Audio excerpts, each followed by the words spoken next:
పేరు పేరున హృదయపూర్వక నమస్కారాలు తెలియజేస్తున్నాను. వక్తలు చాలామంది, అవినాష్ గారు కానీ, మేయర్ గారు కానీ, అట్లాగే రహనా అందరూ, దుర్గ గారు అందరూ కూడా అన్ని విషయాలు మీకు చెప్పారు. నేను చాలా క్లుప్తంగా మాడతాను, ఎందుకంటే ఇప్పటికే మీకు చాలా ఆలస్యమైంది. ఒకటైతే గ్యారంటీ, పేదవారి కోసం పనిచేసే వ్యక్తి జగన్మోహన్ రెడ్డి గారు, ధనికుల కోసం పనిచేసేటువంటి వ్యక్తి చంద్రబాబు నాయుడు గారు. నేను 10 ఏళ్ళు టీడీపీ ఎంపీగా ఉన్నాను. గత నెల రోజులు 25 రోజులు అయింది. నేను మరి మీకందరూ తెలుసు, పరిస్థితుల వల్ల జగన్మోహన్ రెడ్డి గారు నన్ను ఆహ్వానిస్తే వైసీపీలో చేరడం జరిగింది. అట్లాగే సమాజం కోసం పనిచేసేటువంటి వ్యక్తి జగన్మోహన్ రెడ్డి గారు. సమాజం కోసం పనిచేసేటువంటి వ్యక్తి జగన్మోహన్ రెడ్డి గారు కేవలం తన పనికిరాని కొడుకుని ముఖ్యమంత్రి చేసుకోవడం కోసమే మాత్రమే పనిచేసేటువంటి వ్యక్తి చంద్రబాబు నాయుడు గారు. సో వీళ్ళిద్దరికీ తేడా తెలియాలంటే గత 5 ఏళ్ళు, 4 ఇప్పుడు దాదాపు ఇంకా 2 నెలల్లో ఎలక్షన్ ఉంది. ఆల్మోస్ట్ 4 సంవత్సరాలు 10 నెలలు మనం చూసాం జగన్మోహన్ రెడ్డి గారి పాలన. నేను కూడా ఈ మధ్య 20 రోజుల నుంచి డేటా అంతా కూడా తెప్పించి చూస్తున్నాను. అంతకుముందు ఈనాడు పేపర్ చదివో, చంద్రబాబు నాయుడు గారు చెప్పింది వినో, జ్యోతి పేపర్ చదివో, లేకపోతే సోషల్ మీడియాలో చూసో నిజంగా కూడా కొన్ని డౌట్లు ఉండే నాకు. జగన్మోహన్ రెడ్డి గారి సమర్థత మీద, ఆయన యొక్క కమిట్మెంట్, పేదల పట్ల ఆయన యొక్క కమిట్మెంట్ మీద నాకు కొంత విశ్వాసం ఉన్నా, నమ్మకం ఉన్నా. కానీ ఇవన్నీ చూసి నేను కూడా మీలాగా కన్ఫ్యూజ్ అయ్యాను చాలామంది లాగా. కానీ ఈ మధ్య మొత్తం కూడా డేటా తెప్పించి వస్తాయంటే నిజంగా పేదల కోసం, సమాజంలోని బడుగు బలహీన అట్టడుగు వర్గాల కోసం ఈ దేశంలోనే ఎంత పనిచేసినటువంటి ముఖ్యమంత్రి ఎవరు ఉన్నారంటే కేవలం జగన్మోహన్ రెడ్డి గారు అని చెప్పి మీకు ఈ సందర్భంగా తెలియజేస్తా ఉన్నా. 2,50,000 కోట్లండి. 2,50,000 కోట్లు అంటే నాకు ఎన్ని సున్నాలు పెట్టాలో కూడా అర్థం కావట్లేదు. నాకే అర్థం కావట్లేదు. నిజం చెప్తున్నా, 2,50,000 కోట్లు అంటే 2, 5 తర్వాత ఎన్ని సున్నాలు పెట్టాలో నాకు తెలియదు. నాకు నిజంగా నా మైండ్కి అంచనా అందట్లా. మరి అన్న మ్యాథమెటిక్స్లో లెక్చర్ గారు అంటే ఎవరుంటే పెట్టగలరేమో. అన్ని లక్షల కోట్ల రూపాయలు కేవలం పేదవారి కోసం ఈ ప్రపంచంలోనే, భారతదేశంలో కాదు ప్రపంచంలోనే ఇచ్చినటువంటి వ్యక్తి ఉన్నారంటే అది జగన్మోహన్ రెడ్డి గారు. నేను చాలా రాష్ట్రాలు తిరిగా, ఎంపీగా తిరిగా, వ్యాపారవేత్తగా తిరిగా. కానీ తన అన్న మాట కోసం, తనని నమ్ముకున్నటువంటి సమాజం కోసం ఇంతటి కార్యక్రమాన్ని ఎవరో తీసుకోలేదు. నిజంగా చెప్తున్నా. నేను నా గుండెల్లోంచి వచ్చే మాటలు పైన మాట్లాడలేదు. నేను ఏదో ఈ పార్టీలోకి వచ్చానని చెప్పి అంతకుముందు కూడా చెప్పే చాలా సందర్భాల్లో నేను చెప్తూ ఉండేవాడిని. మీ దాకా వచ్చిందో లేదా కానీ నిజంగా కూడా ఎప్పటికప్పుడు ఈ నెలలో ప్రభుత్వం జీతాలు ఇవ్వలేదు అని మనకి హెడ్లైన్లో వార్త వస్తుంది. చంద్రబాబు గారి మీడియాలో, అంతకుముందు మా మీడియాలో. నిజంగానే అనుకునేవాడిని, నిజంగానే వచ్చే నెల పేదల సంక్షేమ పథకం రాదేమో, జగన్మోహన్ రెడ్డి గారు జీతాలు ఇవ్వలేరేమో అని ఎక్కడో మారుమూల ప్రాంతంలో మీడియాను పంపించి ఒక గోతులు ఉన్నటువంటి రోడ్డు తీసేవాళ్ళు, ఫోటో దాన్ని హైలైట్ చేసేవాళ్ళు. ఆ రోడ్లన్నీ మోకాల్లో గోతులు ఉన్నాయని. నేను తిరుగుతుంటే మరి విజయవాడ పార్లమెంట్లో నాకు ఎక్కడ గోతులు కనపడలేదు రోడ్లలో. ఎక్కడో మారుమూలలో చిన్న రోడ్లు, ఎక్కడ పైటూరులో రోడ్లు ప్రభుత్వం దృష్టిలోకి రాలేదేమో కానీ నాకైతే కనపడలా. నేను జగ్గపేట నుంచి విజయవాడ తిరుగుతున్నా, విజయవాడ నుంచి తిరుగుతున్నా, ఈ ప్రాంతం అంతా తిరుగుతున్నా. మరి ఎక్కడ బాగానే ఉందంతా. ఎప్పటికప్పుడు మీడియా మేనేజ్మెంట్, హెడ్లైన్ మేనేజ్మెంట్ అంటారు దాన్ని వేస్తా ఏ రోజుకి ఆ రోజు రాష్ట్రం దివాళా తీసిందని ఈ రాష్ట్రానికి ఒక నెగిటివ్ బ్రాండింగ్ చేసిన ఎవరంటే అది కేవలం చంద్రబాబు నాయుడు గారే. పేదవాళ్ళ కోసం ఎంత చేస్తాంటే జగన్మోహన్ రెడ్డి గారు దాన్ని నెగిటివ్ ప్రోపగండా చేపించి నిధులు అందనీయకుండా రకరకాల కేసులు పెట్టి రకరకాలుగా ఇబ్బంది పెట్టినా మరి ఆయన ఎక్కడి నుంచి ఏ రకంగా డబ్బు తీసుకొచ్చి మీ అందరికీ 2,00,000 కోట్లు ఇచ్చాడంటే నిజంగా ఆయన భగవంతుడి కంటే ఎక్కువ నేను భావిస్తున్నా. మీ అందరూ కూడా గుర్తుంచుకోవాలి అది. నేను అనుభవంతో చెప్తున్నా. 10 ఏళ్ళు ఎంపీగా ఈ భారతదేశాన్ని చూసిన వ్యక్తిగా, అంతకుముందు వ్యాపారంలో ఈ భారతదేశాన్ని ప్రపంచం చూసిన వ్యక్తిగా 200 దేశాలకు తిరిగా. ఎక్కడ కూడా ఇంత పేద ప్రజల సంక్షేమం జరగల. దాంట్లో ఎటువంటి సందేహం లేదు. పార్లమెంట్ కమిటీలు వెళ్ళారు వివిధ దేశాల్లోకి, అక్కడ కూడా చర్చిస్తూ ఉండేవాళ్ళం. నిజంగా హ్యాట్స్ ఆఫ్ జగన్మోహన్ రెడ్డి గారి, హ్యాట్స్ ఆఫ్. పేదవాళ్ళ మనిషి. అట్లాగే ఇవాళ ఆసరా పథకం చూసాం. 4th ఫేసు దాదాపు 30 కోట్ల చిల్లర ఈస్ట్ నియోజకవర్గం అవినాష్ గారి ద్వారా మీ అందరూ తీసుకుంటున్నారు. అట్లాగే ఇప్పుడు వరకు ఓన్లీ ఈస్ట్ నియోజకవర్గంలో 120 కోట్ల పైన అవినాష్ గారి ద్వారా జగన్మోహన్ రెడ్డి గారు మీ అందరికి ఇచ్చారు. అలాగే విజయవాడలో నాకు మేయర్ గారు చెప్పారు 320 కోట్ల చిల్లర. విజయవాడ నగరానికి మాత్రమే 320 కోట్ల చిల్లర కేవలం డ్వాక్రా మహిళలకు ఇచ్చినటువంటి గొప్ప వ్యక్తి ఉన్నారంటే అది జగన్మోహన్ రెడ్డి గారు. ఇంతకుముందు చూసాం డ్వాక్రా మహిళలకు రుణమాఫీ చేస్తానని చంద్రబాబు నాయుడు గారు చెప్పారు. చేశారా? నేను అప్పుడు ఎంపీ నా పార్టీలో. చేశారా? ₹1 రుణమాఫీ చేయాల. రైతులు రుణమాఫీ చేస్తానని చెప్పారు, అది చేయాల. అన్నీ మోసాలే, ఒక్కటి కాదు. అమరావతి కడతా అన్నారు, కట్టడా? అది కట్ల. అంబేద్కర్ గారు విగ్రహం తీసుకెళ్ళి అక్కడక్కడ చీరలో నేను కడుతున్నాను 5 ఏళ్ళు కలిపాడు, కట్టాడు. కనీసం ఫౌండేషన్ కొబ్బరికాయ కొట్ల ఫౌండేషన్. వచ్చారు జగన్మోహన్ రెడ్డి గారు. నేను పేదల మనిషిని, అంబేద్కర్ గారు కూడా పేదల మనిషి. ఆయన కష్టపడి చదువుకున్నారు, పేదరికంలో ఇదయ్యారు, అంటరాంతాన్ని చూశారు, డిస్క్రిమినేషన్ చూశారు, ఆ ఇబ్బందులు తెలుసానికి. దాంతోనే కష్టపడి చదివి దేశ విదేశాల్లో మంచి పేరు తెచ్చుకుని ఈ భారత రాజ్యాంగాన్ని రూపొందించగలిగారు. ఆయన ఆదర్శంతో అక్కడ ఇది పెట్టాలి అని చెప్పి మరి ఆయన పూర్తి చేశాడు కదా. నువ్వెందుకు పూర్తి చేయలేకపోయావు? చంద్రబాబు నాయుడు అమరావతి పూర్తి చేయలేదు, రుణమాఫీ చేయలేదు, డ్వాక్రా రుణాలు మాఫీ చేయలేదు, రైతు రుణాలు మాఫీ చేయలేదు. నువ్వు చెప్పిందంతా బోగస్, కళ్ళ ముందు కనపడుతుంది. విజయవాడను పాతనగరంగా చేశాడు ఆయన. ఇప్పుడు 2 అంబేద్కర్ గారికి గౌరవం ఇచ్చారు. పాయింట్ నెంబర్ 1 ముఖ్యమంత్రి గారు దాన్ని కడతాన్నారు, విగ్రహం కట్టి చూపించారు రాష్ట్ర నడిబడిలో, విజయవాడ నడిబడిలో. ఈరోజు అది పెద్ద పర్యాటక కేంద్రంగా తయారైంది విజయవాడకి. రోజు నేను అటు నుంచి ఇటు నుంచి వెళ్తానికి 4-5 వేల మంది సాయంత్రం పూట అక్కడ మంచిగా, ముఖ్యంగా పేదలు మధ్యతరగతి వాళ్ళు అక్కడ మంచిగా వచ్చి నిజంగా సరదాగా గడుపుతున్నారు. విగ్రహాన్ని చూస్తున్నారు, ఆయన గౌరవిస్తున్నారు, ఆయన నమస్కారం చేసుకుంటున్నారు, అలా కొంచెంసేపు కాలక్షేపం చేస్తున్నారు. చక్కగా ఒక పర్యాటక కేంద్రంగా మరి విజయవాడ ఇదైంది. అట్లా మీకు ఏ రకంగా చూసినా, ఇవాళ ఏ పథకం చూసినా, చేయూత అవనండి, ఆసరా అవనండి, అనేక పథకాలు పిల్లలకి. ముఖ్యంగా ఏంటంటే మూడు విషయాలు ఇక్కడ ఎవరైనా గమనించాల్సింది, ముఖ్యంగా మీలాంటి వ్యక్తులు, మహిళలు. ఎందుకంటే మీ పిల్లలు అంబేద్కర్ గారిలాగా బాగా చదువుకోలేదని ముఖ్యమంత్రి జగన్మోహన్ రెడ్డి గారి యొక్క లక్ష్యం. దాంట్లో భాగంగానే ఇవాళ స్కూల్ ఆఫ్ గ్రాడ్యుయేషన్ కానీ ఇంగ్లీష్ మీడియం ప్రవేశపెట్టి మీ అందరి పిల్లలు అంబేద్కర్ గారు అంత అవ్వాలనే కోరిక జగన్మోహన్ రెడ్డి గారిది. అంబేద్కర్ గారు అంత అవ్వాలనే కోరిక జగన్మోహన్ రెడ్డి గారిది.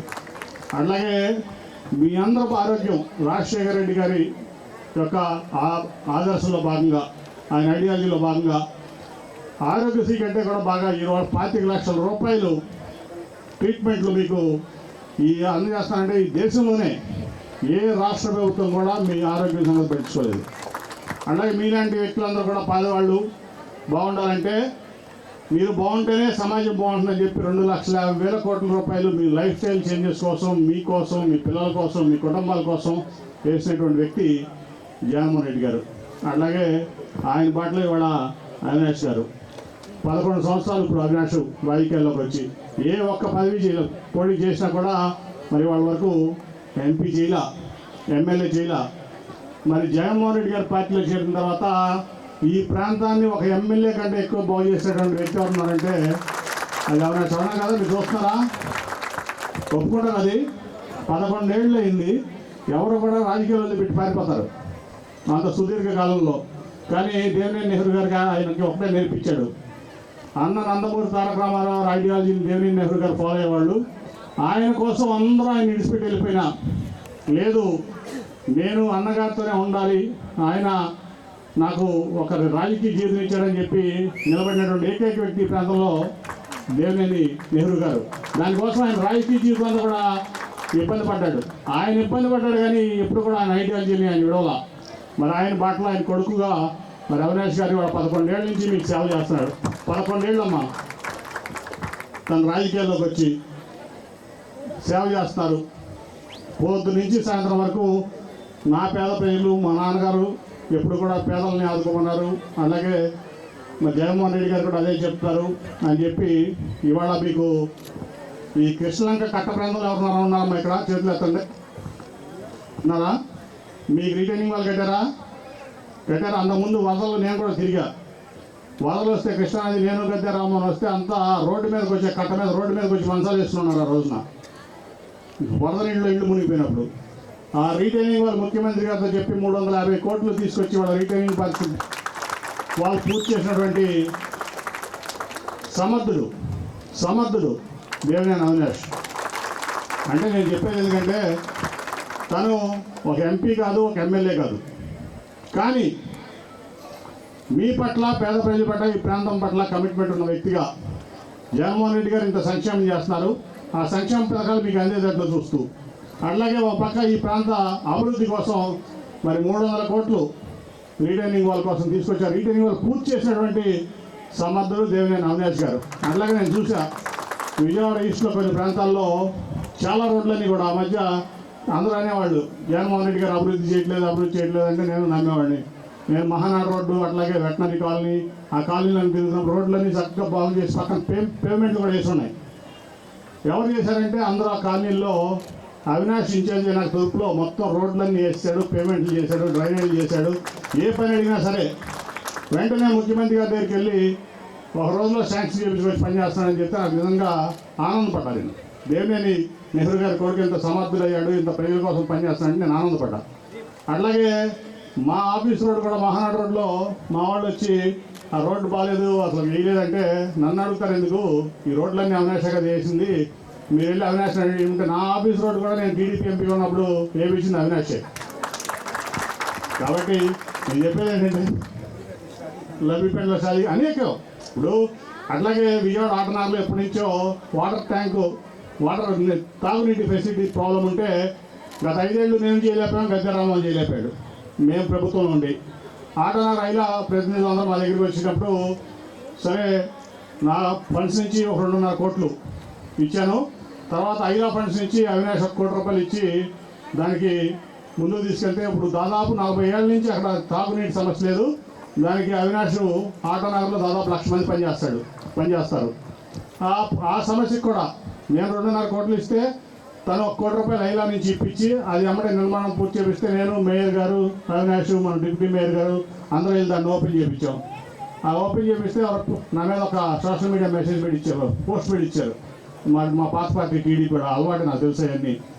ఇంతకుముందు కనకదుర్గ ఫ్లైఓవర్ తెచ్చానన్నావు, బెంచ్ సర్కిల్ ఫ్లైఓవర్ తెచ్చానన్నావు, ఎయిర్పోర్ట్ తెచ్చానన్నావు, ఇప్పుడేమో నీళ్ళ ట్యాప్లు ఓపెన్ చేస్తున్నావు వెళ్ళని. అది నీళ్ళ ట్యాప్లు కాదు, బచ్చాలి పోతుంది. వాటర్ ట్యాంక్ 40 ఏళ్ళ నుంచి పూర్తి చేయలేదు. 5 ఏళ్ళు నేను ఎంపీ, గద్దె రామోహన్ ఎమ్మెల్యే, చంద్రబాబు ముఖ్యమంత్రి ఉంటే అవ్వలేదు. నేను ఇప్పుడు ప్రతిపక్ష పార్టీలో ఉండి కనీసం ఎమ్మెల్యే కానీ అవినాష్ నేను కలిసి పూర్తి చేశాను అబ్బాయిలు అని చెప్పాను. నేను అర్థమైందా? నేను మేయర్ గారు, అవినాష్, డిప్యూటీ మేయర్ గారు వెళ్ళి మంచి ట్యాప్ ఓపెన్ చేస్తాం సోషల్ మీడియాలో పెట్టారు. పిక్చర్ బుద్ధిలేని అనమాట. అదే జనమాల పెద్ద ట్యాంక్ కనపట్ల, 40 ఏళ్ళు ప్రాబ్లం సాల్వ్ చేసేవాడిని కనపట్ల. నేను మన గంపలగూడెం మండలం వెళ్తే దాదాపు 2,000 చిల్లర మంది, 3,000 మంది వస్తే టీడీపీ సోషల్ మీడియా పెట్టింది. 200 మంది కూడా రాలేదు. ఎంపీ వస్తే ఇదివరకు 5,000 మంది వచ్చేవాళ్ళు. ఇవన్నీ ఎక్కడో ఖాళీగా ఉన్నప్పుడు కుర్చీలు తీసుకోవడం, పేపర్లే దేంట్లో సోషల్ మీడియాలో ప్రచారం చేసుకోవడం, దాంతో తృప్తి పడతాయి. నేను ఎప్పుడో చెప్పా, ఈ మధ్య కూడా రిపబ్లిక్ టీవీలో వేశారు, నేను ఈసారి గెలవకపోతే నేను రాజకీయాలు మానేస్తాను చంద్రబాబు నాయుడు చెప్పి. నేను ఎప్పుడు చెప్తా, చంద్రబాబు నాయుడు ఇల్లు ఎందుకు కట్టుకోలేదు ఇక్కడ? ఇప్పటివరకు సొంత ఇల్లు లేదు. ఎందుకు లేదంటే ఎట్టగా ఓడిపోతాను 24 ఎలక్షన్లో. ఏదో డబ్బులు ఇప్పుడు విజయవాడ సీటు, ఎంపీ సీటు అమ్ముకున్నాడు, నా సీటు. అన్నీ ఇక్కడ సీట్లు అమ్ముకుంటాడు, ఆ డబ్బులు పోగు చేసుకుంటాడు. ఎలక్షన్ ఫండ్ ఏదో పిచ్చి కమ్మోళ్ళు, పిచ్చి వాళ్ళు ఇస్తూ ఉంటారు. అవి పోగు చేసుకుని మూటామూలి సర్దుకుని ఎలక్షన్ అయిపోయిన తర్వాత తన సొంత రాష్ట్రం తెలంగాణ వెళ్ళిపోవడానికి ఇవన్నీ చేస్తున్నాడు. కాబట్టి మనందరం చేయాల్సింది ఏంటంటే 11 ఏళ్ళు మీకోసం కష్టపడుతున్నటువంటి అవినాష్ని గెలిపించుకోవాలి. మీ అందరి కోసం ఇంత చేస్తున్నటువంటి పేదల దేవుడు జగన్మోహన్ రెడ్డి గారిని గెలిపించుకుంటేనే మళ్ళీ మీకు ఇవన్నీ పథకాలు. లేదా చంద్రబాబు రాడు, అసలు మాట్లాడడం నేను అంటాం అనవసరం. కాబట్టి ఇవన్నీ భారీ మెజార్టీతో అవినాష్ని గెలిపించు. నాకైతే నమ్మకం ఉంది ఈసారి 25,000తో అవినాష్ ఎట్టి పరిస్థితిలో గెలుస్తారని.